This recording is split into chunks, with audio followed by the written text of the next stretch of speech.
আসসালামু আলাইকুম। আমরা কিন্তু ছোট মাছ খেতে সবাই ভীষণ পছন্দ করি, তবে অনেকেই কাটার বয়ে খেতে চান না। কিন্তু বড় মাছ থেকে ছোট মাছ অনেক বেশি টেস্টি হয় আর পুষ্টিগুণেও ভরপুর। আজকে আপনাদের সাথে শেয়ার করছি খুবই অল্প মশলায় মুখের স্বাদ লেগে থাকার মতো একটি ছোট চাদা মাছ ভাজার রেসিপি। আশা করছি আমার আজকের এই রেসিপিটি আপনাদের কাছে খুবই ভালো লাগবে। ভালো লাগলে একটি লাইক দিয়ে পুরো ভিডিও জুড়ে আমার পাশেই থাকবেন প্লিজ। আজকের রেসিপির জন্য এখানে আমি নিয়েছি ছোট চাদা মাছ। চাদা মাছগুলোর সাইড দিয়ে যে কাটা থাকে সেগুলোকে আমি খুব ভালো করে পরিষ্কার করে নিয়েছি।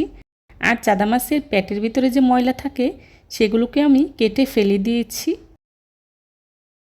এবার চাদা মাছগুলোকে আমি একটি বাটিতে ঢেলে নিচ্ছি। এখন এর মধ্যেই দিয়ে দিচ্ছি পেঁয়াজ কুচি 1 কাপ। ছোটো মাছে পেঁয়াজের পরিমাণটা একটু বেশিই দিতে হয়। দিয়ে দিচ্ছি কাঁচামরিচ ফালি। আমি এখানে 7-8টার মতো কাঁচামরিচ ফালি করে ব্যবহার করেছি। আর দিয়ে দিচ্ছি হলুদের গুঁড়া 1 চা চামচ, লাল মরিচের গুঁড়া 2 চা চামচ, জিরা গুঁড়া 1/2 চা চামচ, লবণ 1 চা চামচ। মরিচের গুঁড়াটা আপনারা যে যতটুকু ঝাল পছন্দ করেন সেই অনুযায়ী ব্যবহার করবেন।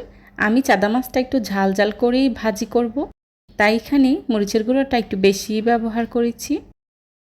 এখন সবগুলো উপকরণ একসাথে খুব ভালো করে মাখিয়ে নেব। আমি মশলাগুলোকে চাদা মাছের সাথে খুব ভালো করে মাখিয়ে নিয়েছি। এখন 10 মিনিটের জন্য রেস্টে রেখে দেব। এতে করে মশলাটা মাছের গায়ে খুব ভালো করে লেগে যাবে। এবার চুলায় একটি প্যান বসিয়ে তার মধ্যেই দিয়ে দিচ্ছি রান্না করার রেগুলার তেল 1/3 কাপ। ছোটো মাছ ভাজাতে তেলের পরিমাণটা একটু বেশিই দিতে হয়। এখন এর মধ্যেই দিয়ে দিচ্ছি আগে থেকে মশলা মাখিয়ে রাখা চাদা মাছগুলো। চাদা মাছগুলো দিয়েই এভাবে উল্টে পাল্টে খুব ভালো করে ভেজে নেব।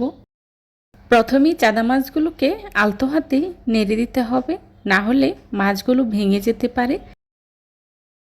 আমি আলতো হাতেই নেড়ে মাছগুলোকে উল্টে পাল্টে ভেজে নিচ্ছি। চুলা রাস্তা মিডিয়ামে রেখে মাছগুলোকে উল্টে পাল্টে ভেজে নিতে হবে, না হলে প্যানে লেগে যেতে পারে। চাদা মাছের এই মচমচে ভাজার রেসিপিটা খেতে খুবই মজার হয়। সাদা গরম ভাতের সাথে এই রেসিপি হলে আর কোনো কিছুই লাগে না। চাদা মাছগুলোকে এভাবেই বেশ কিছুটা সময় নিয়ে উল্টে পাল্টে নেড়ে মুচমুচে করে ভেজে নিতে হবে। দেখতেই পাচ্ছেন আমি কিভাবে উল্টে পাল্টে ভেজে নিচ্ছি। ছোট মাছ রান্না করার সময় খুব বেশি নাড়াচাড়া করবেন না, তাহলে মাছ ভেঙে যেতে পারে। চেষ্টা করেছি খুবই সহজভাবে আজকের এই রেসিপিটি আপনাদের সাথে শেয়ার করার জন্যে। আশা করছি আমার আজকের এই রেসিপিটি আপনাদের কাছে খুবই ভালো লাগবে। যদি ভালো লাগে তাহলে লাইক কমেন্ট শেয়ার করতে ভুলবেন না। আপনাদের একটি লাইক এবং একটি কমেন্টস আমাকে নতুন নতুন কন্টেন্ট তৈরি করতে অনেক উৎসাহিত করে। আমার চাদা মাছগুলো ভেজে নেওয়া হয়ে গিয়েছে। এই পর্যায়ে দিয়ে দিচ্ছি ধনিয়া পাতা কুচি। আর ছোট মাছে অবশ্যই ধনিয়া পাতা ব্যবহার করবেন। ধনিয়া পাতা দিলে মাছের টেস্ট অনেক বেড়ে যায়। ধনিয়া পাতা দিয়ে 1 মিনিটের মতো নেড়ে চেড়ে চুলা থেকে নামিয়ে নেব।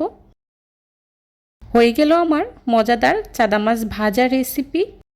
এভাবে মচমচে করে চাদা মাছ ভেজে খেয়ে দেখবেন, খেতে দুর্দান্ত স্বাদের হয়।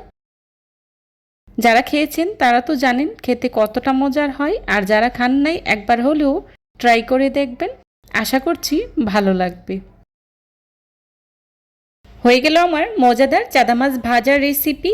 এবার চুলা থেকে নামিয়ে একটি সার্ভিং ডিশে সার্ভ করে নিচ্ছি। যারা এতক্ষণ ধৈর্য সহকারে আমার ভিডিওটি দেখেছেন তাদেরকে জানাই অসংখ্য ধন্যবাদ। এই ধরনের সব ঘরোয়া এবং মজার মজার রেসিপি পেতে আমার চ্যানেলটি ভিজিট করে আসবেন প্লিজ। আমার পরবর্তী রেসিপি দেখার আমন্ত্রণ জানিয়ে আজকের মতো এখানেই বিদায় নিচ্ছি। সবাই ভালো থাকবেন, সুস্থ থাকবেন। আল্লাহ হাফিজ। আসসালামু আলাইকুম।